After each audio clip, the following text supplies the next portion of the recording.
Good morning, everyone. This is Mike McGinn, your online instructor for NetI 105. Today we are going to talk about Chapter 4, Network Access. We're going to get into a lot of neat stuff related to physical media and the construction of frames and whatnot. This is going to cover really the first two layers of the OSI model, layer 1 and 2. So what we talk about in this chapter is basically the connectivity, the physical connectivity of networks and how the data travels across the physical media. As you probably have at home, you've got some sort of home router, and in most networks, today's networks, there's some sort of an Ethernet switch involved, and these are where your devices plug into. And then in this case, since this is a router, you also have a cable that plugs into the internet connection, which provides you access to the internet. Also built into today's routers is usually an embedded wireless antenna. So you basically just connect your device to the switch, and assuming everything is configured correctly, you're hot to the network.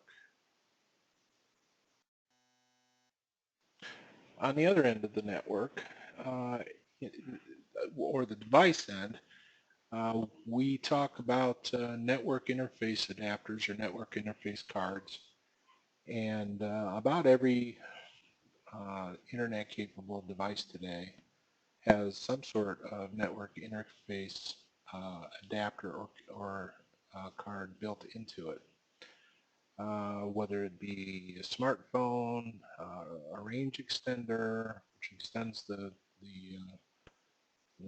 signal of your wireless network, a personal computer, an iPad, a tablet, notebook, network attached printers, and now these days even some home appliances and television sets and and other devices to come have some sort of a network interface card in them. Now, the thing to keep in mind about network interface cards is they do vary in terms of performance and the like, and the switches today are usually capable of adjusting to whatever the performance is of that particular device it wants to connect to. Whether you may have a PC, for example, that has a 1 gigabit capable network card, but you may only have a 100 megabit or 100 megabit switch. So the two devices basically see each other and adjust, the switch adjusts the speed to accommodate the device on that particular port. The other thing to keep in mind is that some intermediary devices, such as routers with wireless access points built in or wireless access points, actually share their bandwidth with all the devices that are connected to it. So if, for example, if you think about a switch, it's got a certain number of ports so that it can, and that switch can handle basically as many devices as it's got ports on it, and any other intermediary devices that are connected to it. But the wireless access point, being that it is a shared media, it has a limitation in terms of the number of devices that you connect to it. Depending on the manufacturer of the wireless access point, you might get anywhere from 10 to 30 or so devices connected to it without seeing a significant degradation in throughput as far as your access to the internet, streaming music, streaming video, etc. However, it all depends on how many people are doing something at the same time. So that's just something to keep aware of there. So the purpose of the physical layer, or layer 1, is the transmittal of the bits from one device to another, or one network adapter to another. It goes across whatever media by binary bits, ones and zeros, and those have to be transmitted to, or transferred or translated into some sort of a signal that the physical media can understand. As you can see here, this is the signal, whereas the number or the binary representation of that signal might be ones and zeros. So, just a quick review of the protocol stack. Again, layer 1 is the actual transmittal of the data across the physical media. And before that happens, the data has to be encapsulated into what are called frames. And a frame has a header and a trailer. And then encapsulated in that is the IP packet, which is up here in layer 3. And that is also has a header and data. And then the transport layer has what are called segments, that are basically blocks of data that are encapsulated inside the packet, and so on and so forth. So again, as data moves across the network, it goes down the protocol stack, gets sent to the recipient, and goes up the protocol stack to be decapsulated and brought into the application that needs the data. And then when it goes back, it follows the same process going back if it has data to send back.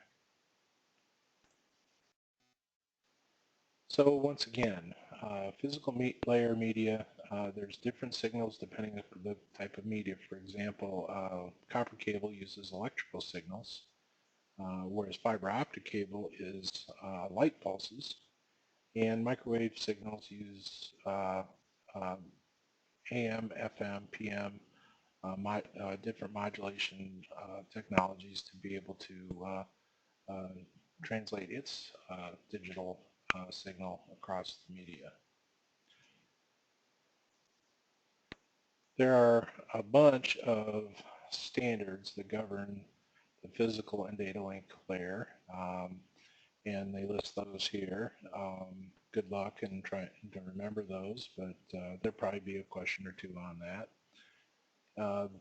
The rest of it is pretty much governed by the IETF, which is the TCP/IP standards implemented in software.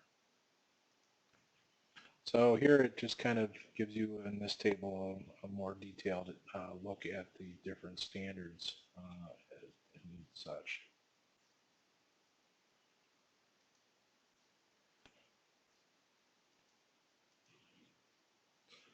So basically there are several common types of media out there, and one that's the most common because of its inexpensive manufacture is that of copper cable. You see things that have to do with copper cable is universal twisted pair cabling, which we'll get into, coaxial cable, which is a single copper wire that runs through a case, connectors for various technologies, NICs that have RJ45 connectors in them, that's all copper-based technology, etc. They get into these different frame coding techniques. This doesn't get tested on in any detail. That's electrical engineering stuff. And the signal method is changes in electromagnetic field, which is basically the way any kind of signal crosses across copper media. So they do talk about the differences between encoding, whether it be frequency modulation or amplitude modulation. Frequency modulation is when it adjusts the frequency of the signal in terms of the modulation wave, plus the carrier signal. And then what you get is you get different spacing between the signal, which is the frequency modulation. With amplitude modulation, what happens is it actually increases the amplitude or the power of the signal depending upon what it needs to do, and so that's why you see a different curve here. So those are a couple of different signaling methods that you'll run into. They also talk about asynchronous and synchronous signals. Asynchronous is when data associated is transmitted based without a clock signal. In other words, the time spacing between data characteristics or blocks may be arbitrary in duration. In other words, the spacing is not standardized. Therefore, frames require start and stop indicator flags so that it knows when a frame, when it's transmitted, is started. It says, hey, I'm a new frame, read me, and it needs to have a stop indicator flag so that the network card or the device can say, okay, I see this frame is done. Synchronous data signals are sent along with a clock signal which occurs at evenly spaced time durations referred to as bit time. So depending upon the technology that's being used, you may see asynchronous or synchronous signaling being used. And again, there are many ways to transmit the signals: frequency modulation, amplitude modulation, pulse-coded modulation, and you should be familiar with those three types. Now, let's talk about bandwidth. Bandwidth, as you probably are aware, is, or at least you think you know what it means, is really the capacity for media, or the capacity that a media has to actually transmit data.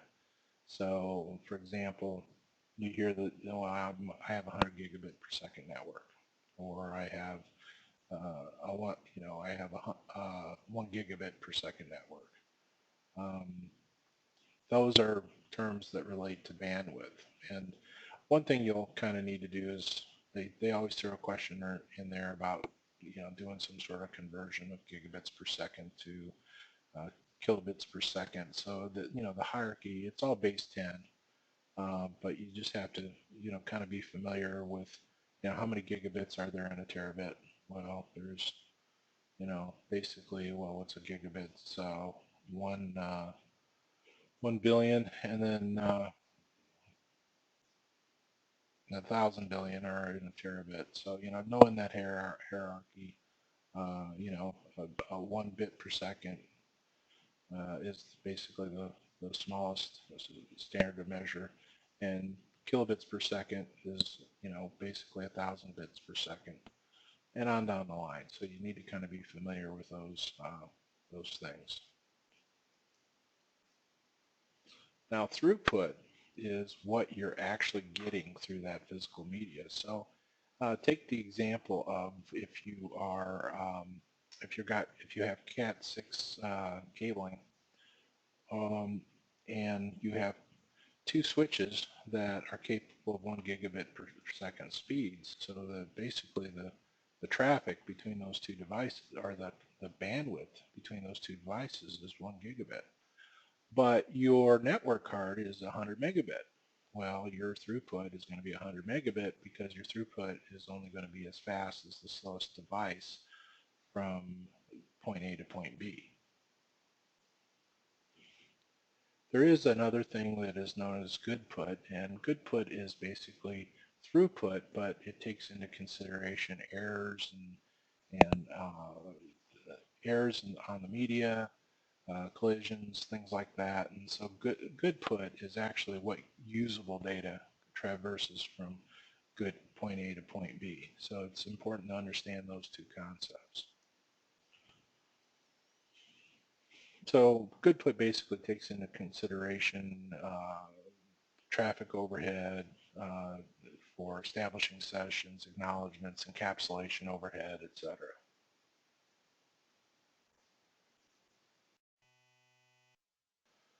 In section 4135, there's a nice activity for physical layer terminology. You need to go through it and own it. It's a good drill for you. Does a nice job. There's a check and there's a reset, so you can run it multiple times. But this will get the definition stuff out of the way so that when you, if you get hit up on that on an exam, you'll be ready to get that one right.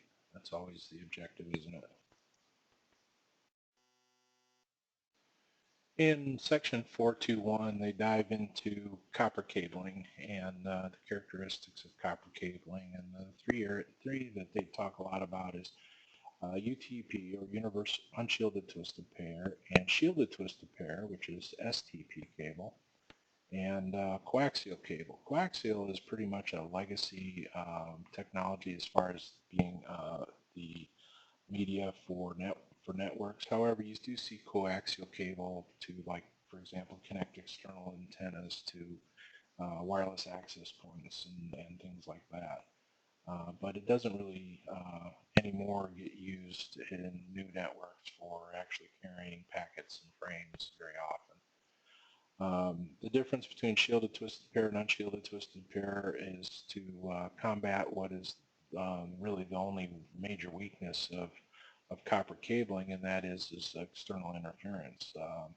If you run a network cable across a large magnet, you're going to have a problem with EMI, or electrical magnetic interference, and that sort of thing. What happens is that twisted pair cabling, it does a couple things. One is with shielding on a STP, it does a little extra protection as far as protecting the pairs that are inside from electromagnetic interference.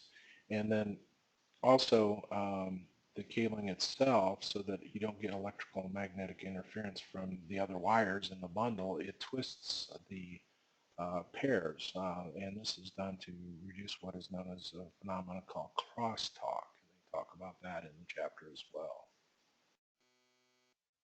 So most of the discussion from here on within the copper media is that as it pertains to UTP. Most of the concepts are pretty much equally applicable to STP. But there are different cabling standards, and these have evolved over the years. It used to be Category 3 cable, which is the cable you see in a lot of legacy phone systems. Was the first to come out, and then Category 5 and 5E came out in the 90s and 2000s, and these brought speeds from to 10 megabits per second and 100 megabits per second as well. Gigabit Ethernet is pretty much the Cat6 cabling standard. Now that doesn't mean that if you've got a gigabit network that if you've got a Cat 5e cable it's not going to work. It just means that based on the standards in terms of the distance that it's certified to work at, you may not be able to push it as far. For example, most of the measures are at 100 meters. So, Category 6 will support Gigabit Ethernet up to 100 meters. If you try to run Gigabit Ethernet on Cat 5 cable, for example, then maybe you'll get less than that. And so those are what the games you're kind of playing with. And with Category 3, since it's not a twisted pair, you're probably going to not have much luck at all. So it's always recommended that you use the appropriate cable standard based on the speed of the network that you want to put in place. However, I know a lot of people that have Cat 5 or Cat 5e cabling in place, and they buy gigabit switches, and they push gigabit speeds through those Cat 5e cabling infrastructures to establish faster backbones. So most of the time that works, but again, if you're at the very limits of or you've got a poor cabling installation, you may run into some trouble with that. There are basically what you see in a copper network with UTP is you see the RJ45 connector, and that's looks like a old modular phone connector. Has 8 wires, and the wires inside are color coded. And this picture here shows some things. These are your cables here, cable terminations, and then you have like in wall plates or in patch panels, you have what are called the UTP sockets, all or RJ45 standard connectors. back to the standards, you know, if you're putting in a Cat6 network, you want to use Cat6 inserts, and you want to use a Cat6 patch panel if you get a prefabricated patch panel. So you want to keep things consistent if you're putting in a new network. You don't want to, for sake of cost, go with Cat6 cabling and Cat5 um, uh, inserts. If anything, if you've got Cat5, legacy Cat5, put Cat6 in your wall plates and your patch panel so that if and when you ever decide to replace your cabling infrastructure, you're set up for the proper terminations to accommodate the better cable. You might see this on an exam. Basically, know the difference by looking. If you've got a properly constructed Cat5 termination or UTP termination, and a not so good one, obviously the one on the left, don't look so hot. You can see that the wires don't necessarily look like they're in there quite uniformly. The jacket is out away from the end. You can see that the pairs seem to break out a little early, creating the potential for crosstalk, whereas this one's nice and snug and it seems to be extremely well made. The improper cable termination can impact transmission performance, and it actually can affect the reliability of your network. The discussion in 4.2.4 types UTP cable, this is important because of the different types of pinouts you might find in cabling in terms of the termination of it. You know, a typical patch cable that you would use to plug your computer into your switch, that's an Ethernet straight-through cable. They either conform to the T568A or T568B standard in terms of what colors are terminated in what pin position. But they're used to connect a host to a network device such as a switch or a hub. Now, an Ethernet crossover cable is a little bit different, and that's one end is T568A and the other end is T568B in terms of its pinouts.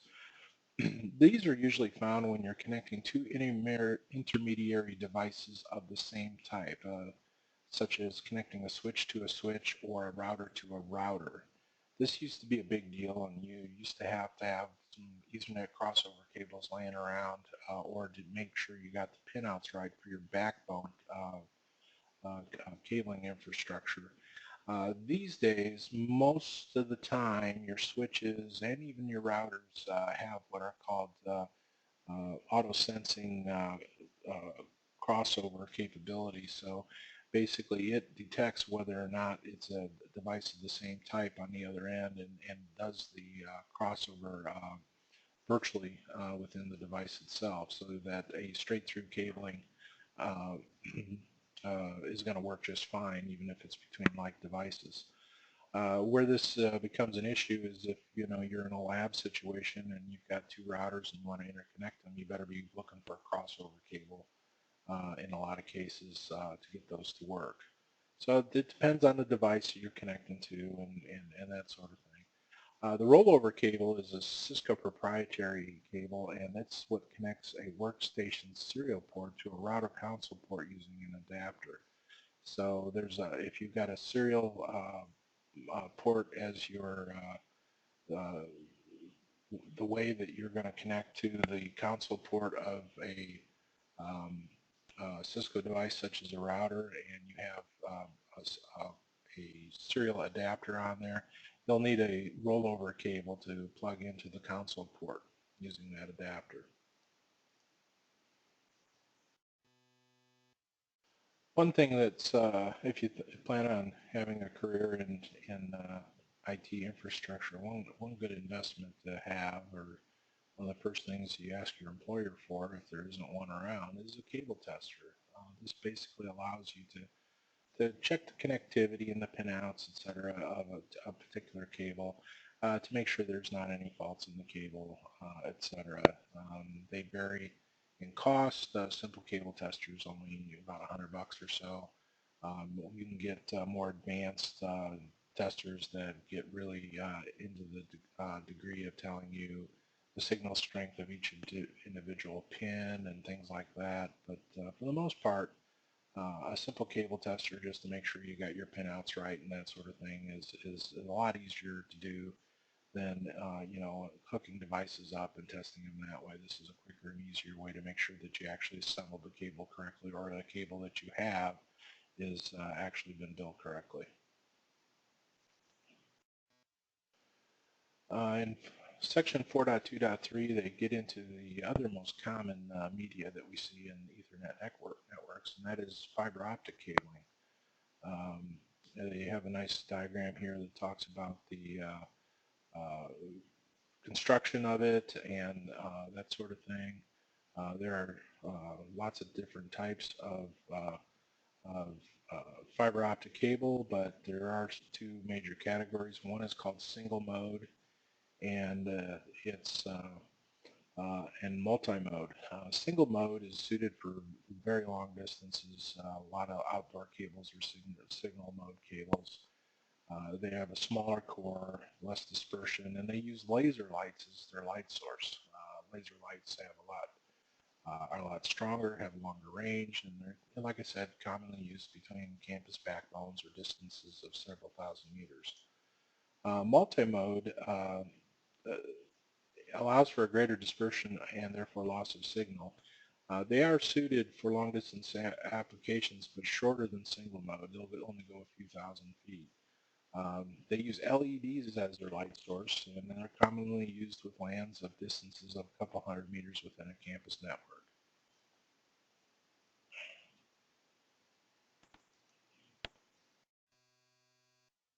And then they talk about different types of connectors you might find in a fiber network. ST connectors are kind of the old barrel type connectors, and there's still a lot of that around because the fiber infrastructures, there's a lot of them that were put in 10 or 15 years ago.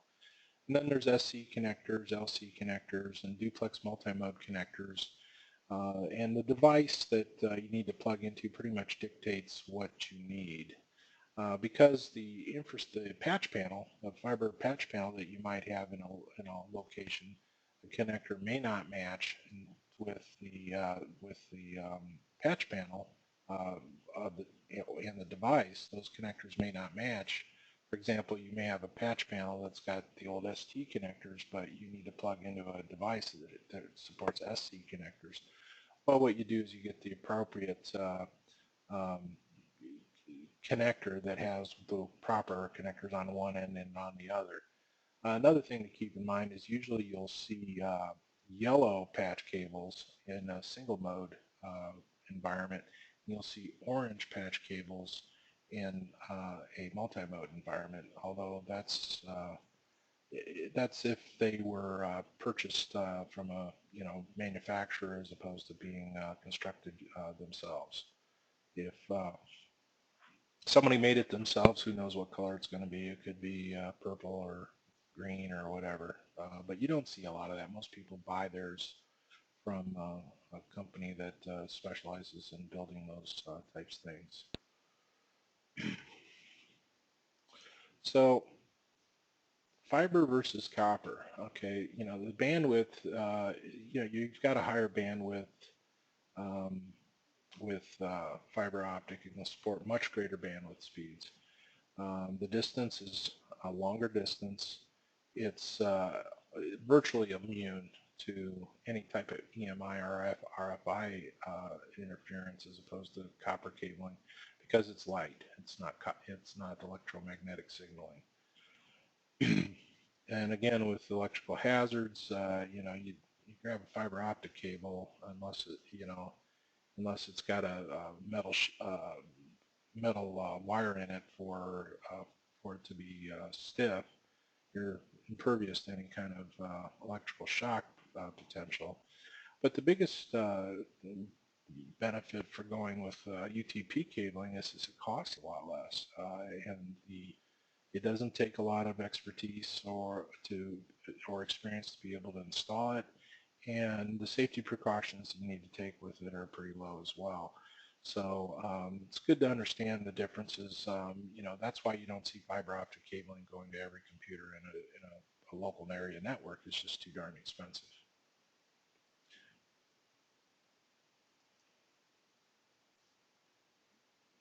So there's an activity here that does a good job of kind of getting you nailed down on the differences between multi-mode and single-mode cable.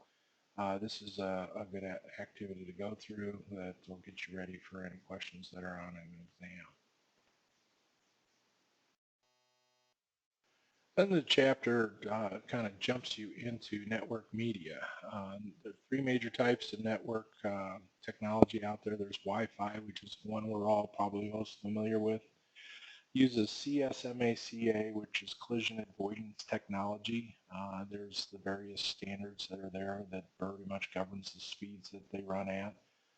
Be a good idea to commit this chart to memory. You should know the difference in speeds between an N and a G or a B network. And they transmit their signals either at 5 gigahertz or 2.4 gigahertz. In the case of AD, it'll actually transmit at 60 gigahertz.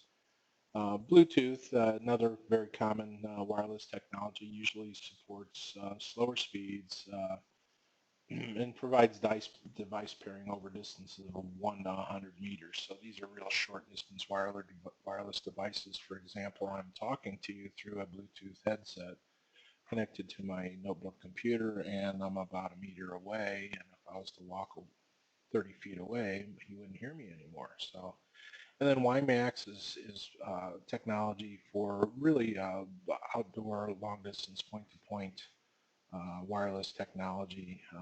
You see a lot of this with the government and, with the government to create inexpensive long-distance point-to-point high-speed networks between two locations, and they'll have towers at each location, etc. So this is kind of like microwave.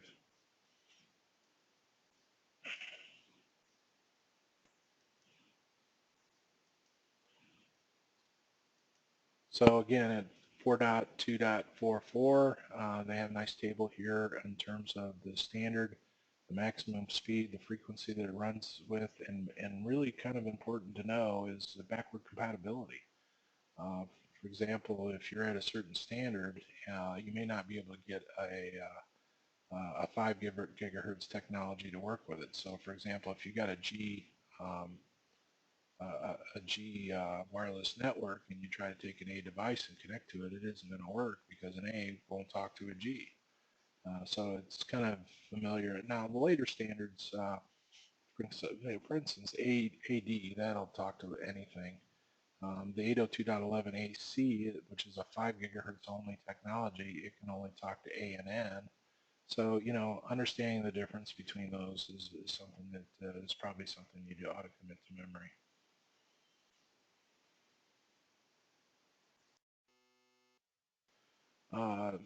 The packet tracer is your assignment for this week. It's the connecting a wired and wireless LAN. That is a packet tracer activity, so make sure you go ahead and do that.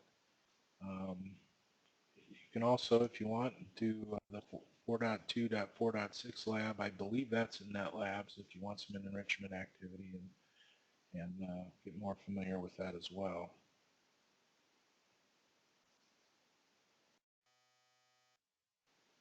Okay, the rest of chapter 4 really talks about the data link layer, and the purpose of the data link layer is that is the layer that prepares network data for the physical network. It's where the two worlds combine, the world of bits and bytes and the world of electromagnetic signals or light pulses or wireless signaling, etc. The data link layer actually has two sublayers in it that you need to be aware of: the LLC sublayer and the MAC sublayer. The LLC, or the logical link control layer, is the layer that pretty much communicates with the upper layers of the OSI model. And it's pretty much governed by drivers, software drivers. Media access control, this is the lower sublayer that defines the media access process performed by the hardware. It's what assigns the MAC address to the frame and that sort of thing. And so there is two layers in here. So like 802.3 Ethernet is operating in the MAC sublayer, 802.11 Wi-Fi, 802.15 Bluetooth. Those operate at the physical layer and the MAC sublayer of the data link layer.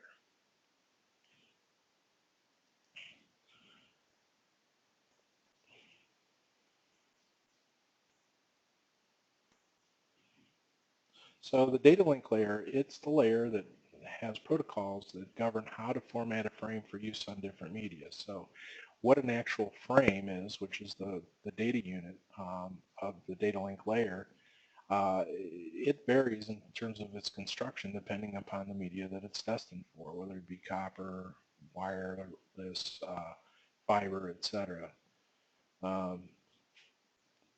So at each hop along the path, an intermediary device accepts the frames from one medium, decapsulates the frames, and then forwards the packets in a new frame. And that new frame may be totally different than the frame it came from because it may be translating it from one media to another. For example, when you go from your notebook to a wireless access point, that frame looks a certain way, and then when it gets to the access point and travels down a copper cable to a switch, that frame looks differently. And then it may go on to a router that perhaps is going to a outdoor wireless access, then it would convert it again or to a fiber optic media, etc. So a frame basically is the data unit, the PDU, as they call it in the course, that is the last encapsulation that happens before it's handed off to the physical media. So you have a frame header and a trailer, and you have inside it the packet, which comes from layer 3, the segment that comes from layer 4, and then the data that is from the actual applications layers. Um,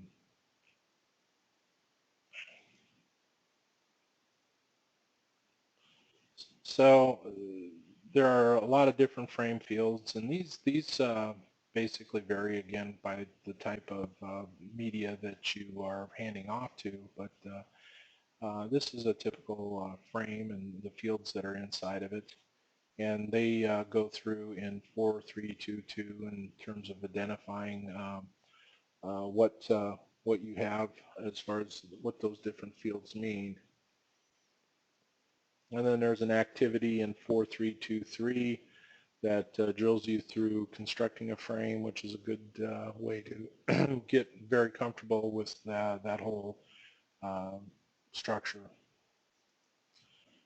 as well as the number 2 tab on that. So I urge you to go through that. The data link standards, these are the standards that govern the data link level protocols that are in use. I would pretty much focus on IEEE as far as anything you might want to commit to memory. I'm not saying there won't be something you'll stumble on in an exam that references these, but I find it unlikely. The FDDI FDDI is a legacy technology, and of course ADSL, which is your ISDN and frame relay. Those are all legacy broadband technologies and MPLS over transport aspects. Those are all standards as well, but they're not as common as what you'll run into with these, and are not tested on very heavily.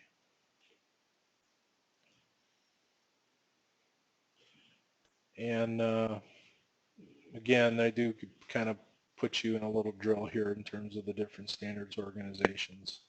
More trivial memorization that's required. Now, an Ethernet network is what is called a contention-based network. So basically, the devices on the network can transmit data anytime they want within reason.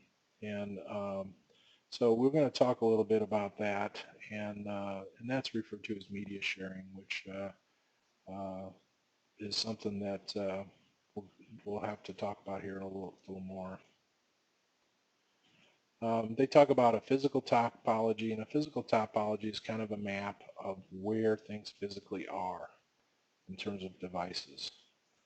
A logical topology is really the IP scheme of the network.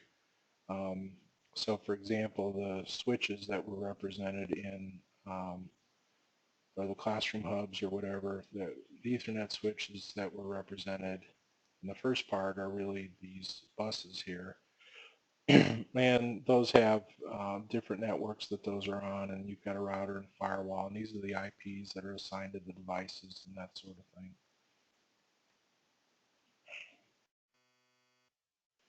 In 4.421, they talk about typical wide area network topologies, and remember from, I think it was chapter 1 or 2, they talked about the difference between a wide area network and a local area network. A wide area network is when you're connecting multiple locations to one network.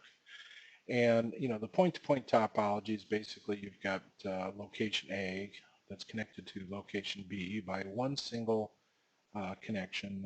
That's very simple operation there. The hub and spoke technology is where you basically have multiple point-to-point connections, but you have a central location that all those different locations connect to. For example, that might be a corporate headquarters there in the middle, and these might be the district offices. A full mesh is when you have essentially all the locations talking to all the other locations through a direct point-to-point connection. This provides you fault tolerance, but is also more complex and more costly to implement in most cases.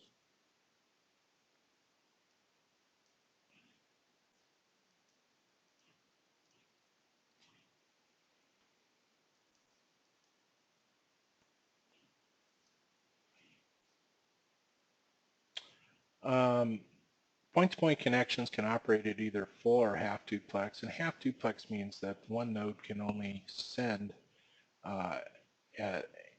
or receive, but not both at the same time, whereas full duplex means that the device can send and receive at the same time. There's an animation here that shows half duplex communication, pretty self-explanatory, and also full duplex communications.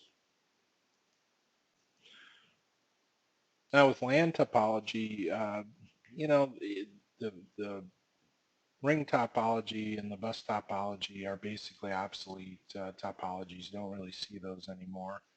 What you do typically see is the star topology, and that's where you've got a switch and you've got a bunch of devices plugged into the switch. That's essentially a star topology. The switch functions as a termination point for all the devices. An extended star topology is really just an environment where you've got multiple data location or data cabling closets in, say, different floors of a building or on a small campus in one building or another where they're connected by a local area net technology such as a fiber optic backbone or even a copper backbone. So, this star may be a group of PCs that are back in shipping in a particular plant, and these may be the front office PCs, each termination point being a switch that are connected by a common cable that is a backbone.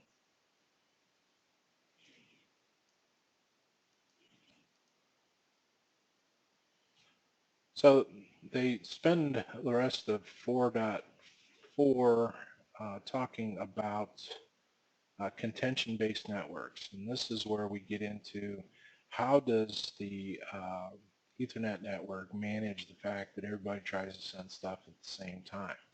There are really two contention-based technologies out there that mitigate this, and it's the CSMA-CD, which is the standard that you typically see on wired Ethernet networks. And then there's CSMA, which is the standard /CA that you see for the 802.11 networks. One is collision detection and the other is collision collision avoidance. So collision detection is not quite as efficient because collisions do occur, and a collision avoidance is that it kind of checks to make sure nobody's on the media before it goes ahead and sends what it needs to send.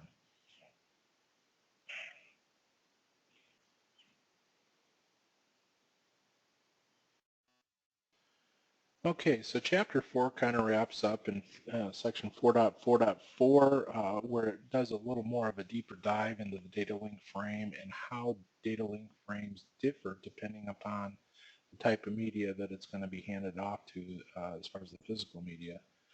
They talk about LAN versus WAN frames, PPP frames, wireless frames, and that sort of thing, and then it ends up with an activity on frame fields. They don't beat the heck out of this in the testing as far as a bunch of questions. It seems to me that if I remember correctly that there's sometimes the questions on what is a frame sequence check used for. There's also, end bits and start bits and things like that, and understanding when those are needed seems to be out there. So again, I still will go through this and spend some time trying to understand it. My recommendation with this chapter is that you kind of take it in 2 sit-down sessions. Don't try to get through the whole chapter at once. And what I would do is the first time I go through it, understand the higher level stuff, and then come back, a day later or whatever, or a couple hours, or after a Red Bull, whatever you need, and then dive into the frame construction and the elements of a frame and how they differ between media and things like that. I think that it's really easy to get your mind scrambled when you try to take this chapter all in one dose. So that is chapter 4.